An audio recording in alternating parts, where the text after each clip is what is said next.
Hi everyone. As you know, this was originally scheduled to be part of our faculty meeting, but the weather had other ideas, so here we are. I did email everyone with a link to the PowerPoint, so all the information is there. If you'd like to hold on to that for future reference, that would be great. So, for anybody that doesn't know, my name is Emma Belogan, and welcome to Anxiety in the School Setting. Just to give you a little background as to why I felt that this particular topic was important. As a school nurse, I realised I was increasingly seeing a lot of kids in my room that were just struggling to make it through the school day and clearly seemed to be suffering from some form of anxiety. When I spoke to some of my colleagues in the other schools across the district, it seemed that it wasn't just here, but that this is an increasing problem district-wide. So I really felt that we as a faculty needed to have a working knowledge of anxiety and have at least some tools to help our students manage this. So objectives for today, we're not all going to become anxiety experts overnight, but what I would like is for everyone to be able to identify 3 types of anxiety disorder commonly found in children, know how to recognize anxiety in the classroom, and have some accommodations that we could provide for students who do have anxiety.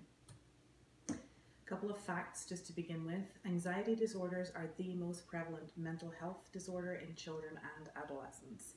Now, for some reason that was a little surprising to me. Despite being the most prevalent disorder, it seems that we don't hear about it very much. We're not learning about this from the media. Also, school personnel may be the first to detect emergence of anxiety symptoms, so schools are ideal for early detection and prevention. And this really makes a lot of sense. These kids are with us 6-7 hours a day, and school itself provides many situations and opportunity for anxiety to manifest itself. Some of the literature that's out there shows that anxiety in children is associated with poor academic performance and impaired school functioning. It is worth mentioning that a lot of these children are very smart children, very capable children, and the poor academic performance is not due to lack of ability. Teachers often miss signs of students' anxiety in the classroom. Again, I think this is perfectly understandable. We have many kids in classrooms, we have many needs to be aware of, maybe many things to follow up on. It's not surprising that something would go unnoticed. And finally, untreated anxiety has long-term implications and is associated with depression, suicide attempts, and substance abuse. And this is a sobering fact, really. Obviously, those of us, we work at the elementary school level, so this really drives home the fact that what we do at this point to manage this really will impact the kids as they move forward in their academic life. So let's talk about fear, anxiety, and worry. Everybody worries, all of us feel anxious sometimes, and we're all scared of something. That is perfectly normal, it's a fact of life. Many young children, for example, are scared of strangers, they don't like the dark, snakes freak them out. Older children, adolescents, things that frighten them, fear of their peers rejecting them, maybe not fitting in at school. And for adults, one of the most common fears is that of public speaking. So when I talk about this, these are the things that maybe cause us the odd sleepless night or maybe a niggling worry in the back of our mind, and then we put it to rest, we move on, we get on with our lives. When does it become a problem? Well, as I said, children, adolescents, and adults use anxiety to help them make decisions in everyday life. For example, we understand the ramifications of what would happen if we stepped out in a busy street, so we look both ways before we cross. We wear seat belts. We use our fears and worries to help us make good decisions in life. When anxiety becomes a problem is when it makes decisions for you, it interferes with your life, and or causes significant distress. So this is really beyond an occasional sleepless night.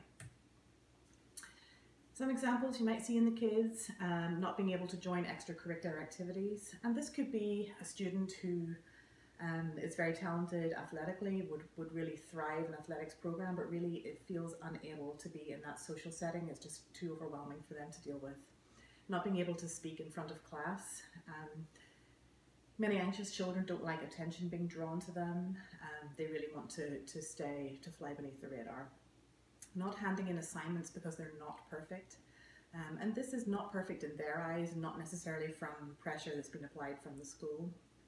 Not being able to go to school because it's overwhelming. And these are those kids that wake up in the morning just with a knot in their stomach and really can't face getting out of bed and can't face coming to school. And they may be frequently tardy or even missing school.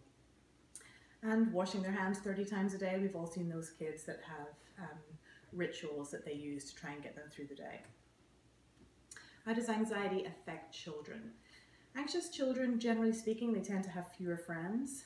They have difficulty meeting new people and joining clubs, etc. Again, that's fear of being in social settings and having to interact with other people. They may have academic problems because they avoid homework, they don't make use of resources, and they just can't concentrate. And this lack of concentration comes from overwhelming amount of thoughts and worries just in their minds that means that they can't focus on a task in front of them. Also school avoidance, like we said, can be very difficult for parents to get these children to school sometimes. For older children, perhaps their parents think they are at school but they're at home because it's just too difficult for them to get there. What does anxiety look like in children? As with anything, no two children are alike, so no two anxious children will present in the same way. It's also worth remembering that the things that worry that particular child are not necessarily the same as another. Having said that, there are common patterns within anxiety, and these typically fit into one of the anxiety disorders, which I'm going to share with you. What is an anxiety disorder? This is when the anxiety is at a level that it interferes with daily activity, causes significant distress. The reaction is really too extreme for the situation. So what you and I might perceive as being irrational fear, and the trigger is not an actual threat. So the things that are causing these children stress and worry are not things that are likely to happen, and they're not things that have happened to them before. Again, it's what most people would view as irrational. So types of anxiety disorders. Starting off with separation anxiety disorder. Most of us, when we think about this, we think of the small child that doesn't want to go to preschool and clings to their mum's leg. That's certainly out there, but this is also a problem that continues through childhood and even adolescence. And this again is very extreme concern that something bad is going to happen to their parent or their caregiver or somebody important in their life. As an example, the child whose parent pick up. Most kids, if mom is 3 minutes late, will just be rolling their eyes and saying, "Oh, where's mom? I need to go home." For an anxious child, they will think, "Mom isn't here when she said, something bad must have happened, she's had a car accident, she's dead, lying in a ditch somewhere." This is where their mind goes, an extreme reaction. Moving on, we have generalized anxiety disorder, and this is essentially excessive worry about every area of their life. So these kids are worrying about their family, they're worrying about their friends, they're worrying about their future, but they're also still worrying about what happened last week and last month. And this is probably one of the most difficult disorders to manage, simply because it is affecting every area of their life. Social phobia, so having a fear of social or performance situations. Again, being very anxious about forced to be interacting with a group of people and also putting themselves out there. A specific phobia is what it sounds like. This is a fear of a particular object or situation. So perhaps an intense fear of fire or an intense fear of sharks. Panic disorder, these are the students that will misinterpret perhaps a physical change that's happening in their body and have a fear of losing control. And losing control really is a very distressing thing for people with anxiety. And these are children that I would see more often than you would think in my office, for example, that tell me that they're having severe chest pain, they're having a heart attack, and they think they're going to die. Majority of times, they may be outside at recess and got too warm, they may be running around in gym, their heart's beating a little quickly, but in their mind, the situation very soon escalates and turns into a panic attack. Obsessive compulsive disorder, so this is when repetitive thoughts or behaviors really encroach on their everyday life. Not only the hand washing we talked about earlier, but these are those children that have to sit in the same seat of the bus every day or have to walk across the floor on a particular sequence of tiles, and if they don't do these things, they really believe something bad is going to happen. They have to go back and they have to start all over again, which really causes a lot of stress to them. Signs of anxiety in school: inattention and restlessness. Again, these kids may have a hard time focusing simply because their worried thoughts are difficult to ignore and difficult to put to one side. Attendance problem, refusing to go to school, is very common, and this is often higher when the kids have been off on vacation or they've been absent due to sickness for a few days. The situation is often amplified when they try to return to school. Being clingy to parents, and These are the kids that feel the need to contact mom or dad throughout the school day. They will be texting mom on the bus on the way to school. They'll text them throughout the day. They'll want to make a phone call home. Again, constant need to make sure mom or dad is okay, nothing bad has happened, want to know where they are and what they're doing. Disruptive behavior. Yes, there are disruptive kids in every class. It doesn't mean that they're all anxious, but this is definitely worth bearing in mind when you're considering anxiety. The acting out in this situation comes from, for example, change in routine in the classroom. For anxious children, having a set schedule and a lot of structure is very comforting. It removes that whole feeling of uncertainty, not knowing what to expect in their day, and that sort of thing, which is very stressful. So a change in routine really causes them a lot of anxiety, and they often don't know how to cope with those feelings. This can sometimes manifest in aggression or being disruptive in the classroom. Having trouble answering questions in class is also very common. Again, for children that do not want to draw any attention to themselves and get anxious at the thought of social situations, to have a teacher make eye contact with them and ask them a question is a very, very stressful situation. These children will often look downwards and not want to make eye contact for fear of being called upon. And these kids may well know the answer to the question, but if called upon, are going to go blank and not be able to answer. Having problems in certain subjects. These children frequently doubt their abilities to complete tasks or to do well in a subject. And again, this is their perception. This is not what the teacher necessarily thinks or what anybody else thinks.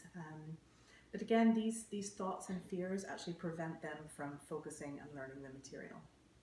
And lastly, my personal favorite is frequent trips to the nurse. And this is the unexplained headaches, stomach aches, racing heart, tense muscles, sweaty palms.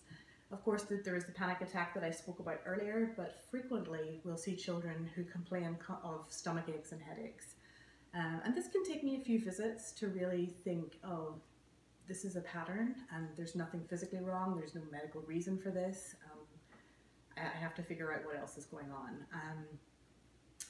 And many times it is a feeling of anxiety about something going on in the school day. At this point, excuse me, I had planned a group activity. So if you're watching with some other people, you can go ahead and discuss this. If you're on your own, you might just want to pause this and reflect for a moment or two. But what I wanted you to do was think about students that you have taught whom you knew or suspected had anxiety, and just wanted you to think about how you knew that. Did you know because somebody told you their diagnosis, or were you the first person that recognized the signs? How did they present in your classroom?